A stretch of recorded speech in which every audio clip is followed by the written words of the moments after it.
The middle of the Atlantic Ocean, 1,000 miles from Cabo Verde, where leg 2 began 7 days ago. Our 5 IMOCA teams have been surrounded by storms, baked in the blistering heat and becalmed in the doldrums. They are not yet halfway through this leg, but after a week of racing, we've seen Mother Nature put on a beautiful display, and the challenge of ocean racing has given way to the beauty of life at sea.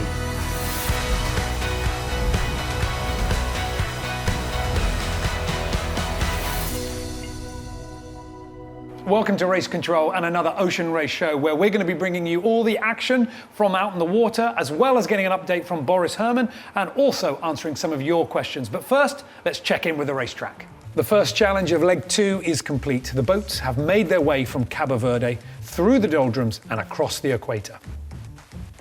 The light winds of the last 2 days have not been easy. No one could be sure how important gaining an extra mile could be, but the wind has not been helping at all. So here we are, going slow through a big gap. You know, we came into the doldrums this time in really northerly breeze, and actually quite weak trade winds in the north, which meant the doldrums had the opportunity to both expand and everything kind of converged and went up, and left was not a lot of wind in the middle.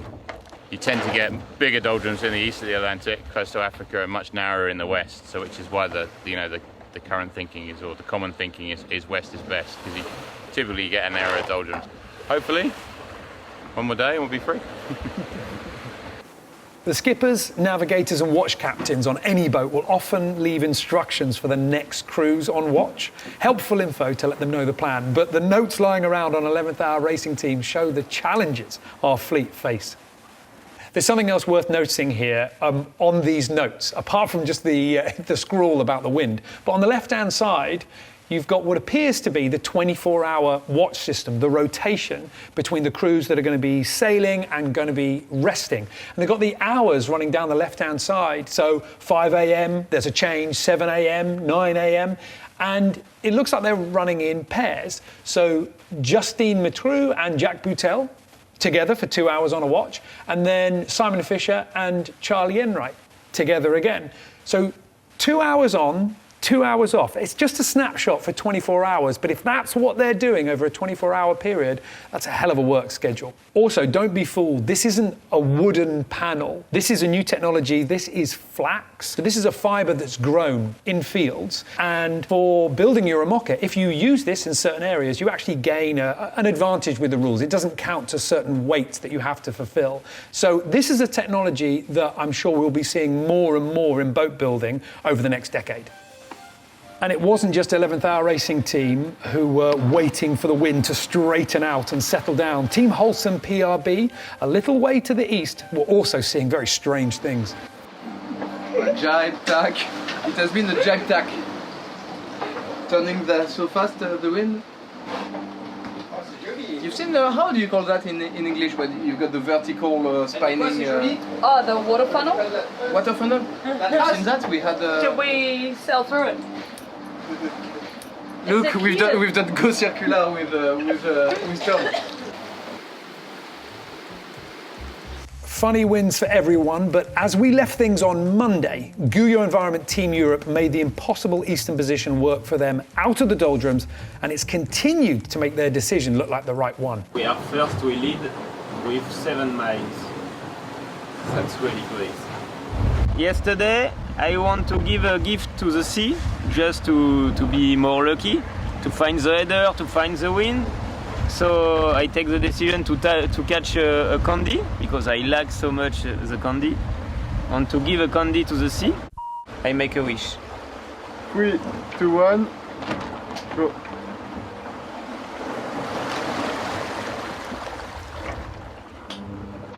But this morning we find the candy just on the boat, so it was a big fail. Maybe the sea give it back to you. Ah, yeah, maybe. So you think I have to eat now? Yeah. Okay. Ah! Oh no. Yes, you can, Sam. You can. It's just salt water. Sugar and salt. So the challenge of the doldrums behind them. And we were asking you on Monday's show for your ideas about things that we should be discussing or taking a look at. And we put them to a lot of the experts in the fleet. And we'll be bringing you some of those answers at the end of the show. But before we do that, there was one question that really jumped out, because it was actually a question that we've been asking ourselves in the office. Namely, how does this crossing of the doldrums compare to what we've seen in previous editions of the ocean race? Let's look at how long it took our boats to go across the doldrums from 3 degrees north to the equator, a journey of around 180 nautical miles, and compare that with the last edition. The first boat to get to 3 degrees was Biotherm, and they crossed the equator 43 hours later, an average of 4.2 knots of boat speed. Let's compare it with the last edition, and the tracker for the last edition is actually still live on the website. It's hidden away in the Ocean Race website. You can find it if you like, and if you do, you can go to leg 2, Lisbon to Cape Town.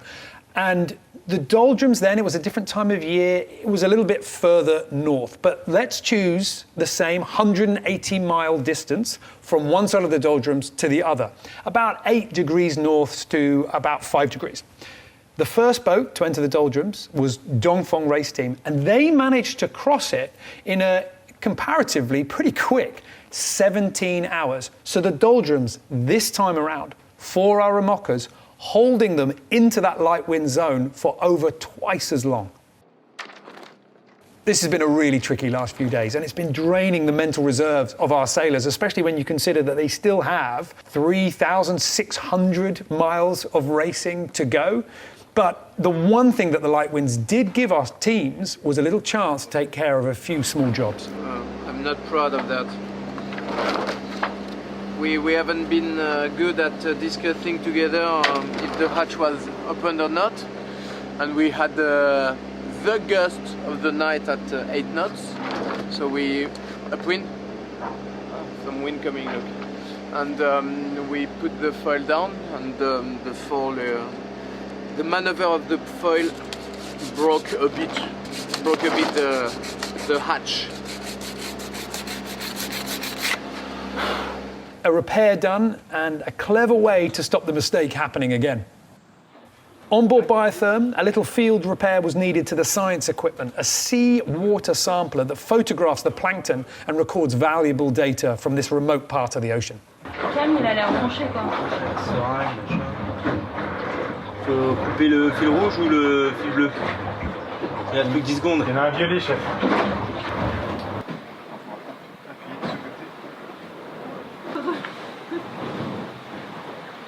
These images and data sent off the boat to scientists all the way around the world.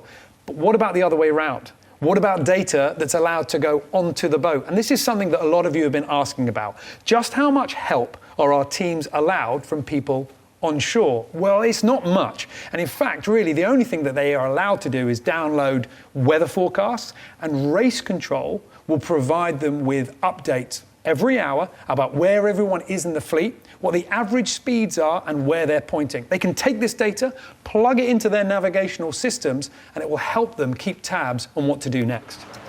Voilà.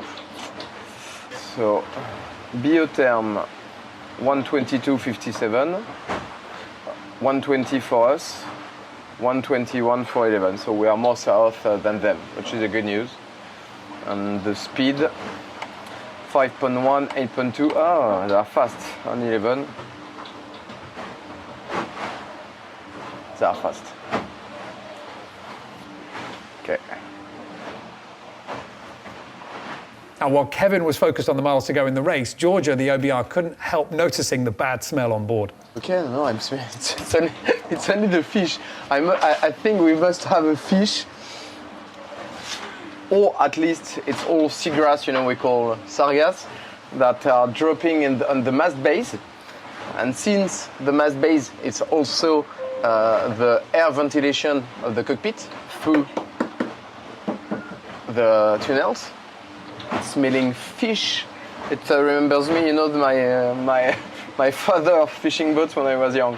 Bad smells and hot boats are trouble for everyone. For race leaders GUYU Environment Team Europe, they had a chance to celebrate as they went into the Southern Hemisphere in first place and full of optimism. 4, Be careful the capsize! 2, Okay! And we are like first. So now I take the camera. As we said earlier, 11th Hour Racing Team are on their 2-hour watch system, and Charlie Enright had to warn Justine Matreau how much sweat he was leaving behind in the trimming position for her. Just so you're totally aware, Justine, we're getting pretty rinsed up down here. Yeah. 11th Hour Racing Team crossed the equator a little behind Gouye Environment Team Europe and marked the moment in their own way.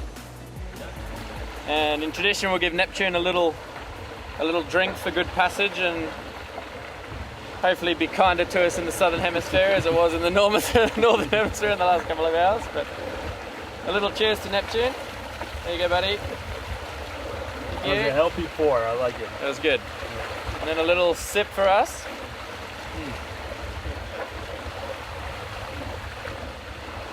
Woo! Yeah, it's always alcohol always seems a lot stronger when you haven't been on land for a while. Passing around the rum and a chance to compare crossings amongst the crew. Gigi, how many equators for you? I think this is the 7th. We got 2 7s on that side of the aisle. How is it 14? Holy Nikes. So that must be a 10 or something. Sci-fi still counting. That's completely disgusting. I don't know what that is. I hope Neptune's wreaking havoc on the other boats right now.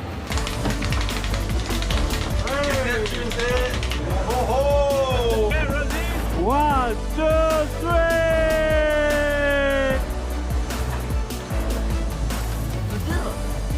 Yeah.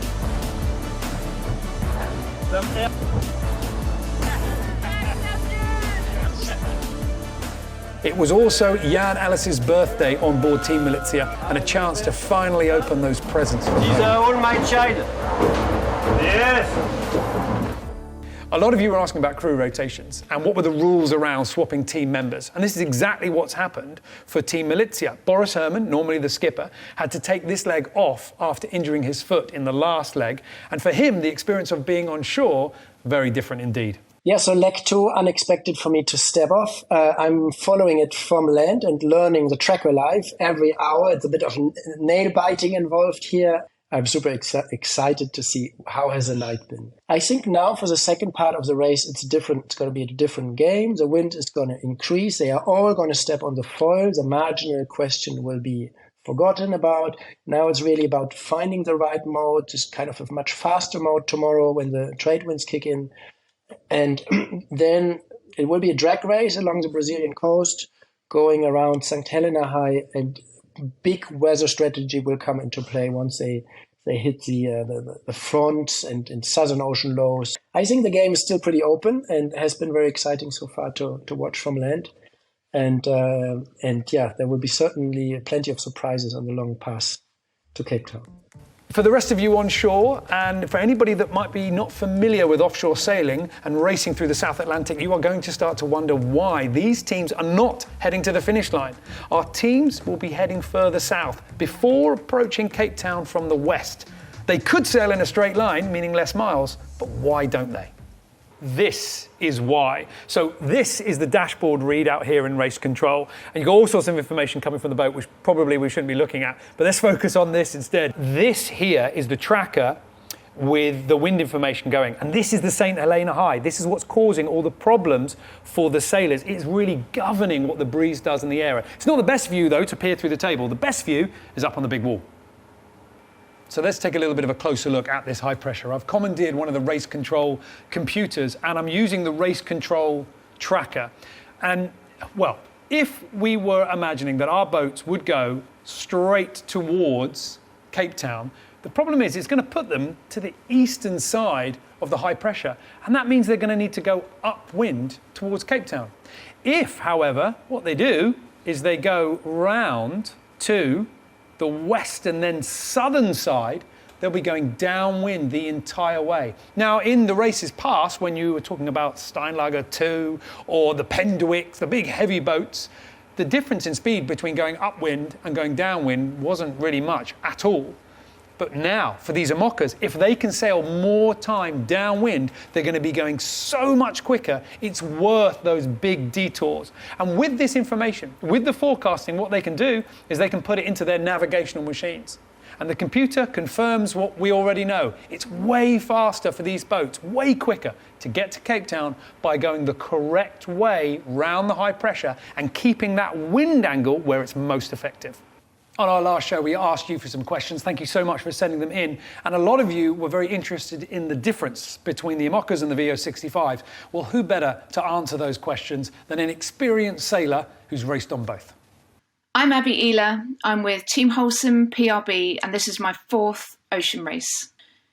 Do the new IMOCA cockpit enclosures mean less stress and fatigue for the crew to an extent that it changes the race a bit compared to previous versions? The ride on an IMOCA is, I would say, far worse than a conventional boat, so probably one outweighs the other. I have seen that the winches have some buttons which manage something electronically. Could we get a description of such a device? On the winch pedestals, we have 2 sets of buttons. One set control the keel controls, so that enables us to cant the keel to windward and leeward accordingly. The other set of buttons is the autopilot. You'll hear a little beep every time the autopilot button is pressed, and this is effectively how the boat is being driven. Are the IMOCA crews set to sail all the way around, or are there replacements to relieve members at some point of the ports? If you look at the Southern Ocean leg in this particular edition of the race, it's a monster leg with 30 plus days at sea, and the fatigue that will be setting into the sailors after that leg, I'd imagine will be gruesome. So I wouldn't be surprised if we saw quite a few crew changes from the leg 4, which is Itajaí up to Newport, post Southern Ocean. Is there a poop deck, as it were, with handholds, etc.? Let's just say it's not a very luxurious poop deck, but most boats have a different setup for the toilet system, but it is literally a bucket and chuck it. Yeah, that's as glamorous as it gets because we have no fresh water on board to be able to flush everything out or to hold it in a holding tank. So yeah, the poop deck, that's a great name for it. I'm going to rename our toilet the poop deck. Abby Ehler providing us an insight as to what it's like to be on board with the IMOCA. But what about our sailors out in the water at the moment? Well, they are continuing to push south, with Guyo Environment Team Europe looking strong to the east and some big speeds coming up. We are expecting to see some really impressive performances from all of our boats over the next 24, 48 hours as they blast their way south into the bottom of the Atlantic. That's St. Helena high, meaning they're going to sail the big curve all the way to Cape Town. Well, why are we so excited about the next 24 hours? Well, it's not often that so many factors align perfectly. The course that our teams are sailing on, the angle of the wind, the strength of the breeze, and the sea state. And it all adds up to what could be some very impressive 24-hour runs. We might get a new record, not just for the IMOCA, not just for the ocean race, but perhaps we could even go so far as a new monohull record. Or maybe I've already jinxed it. Let's see what our sailors can do.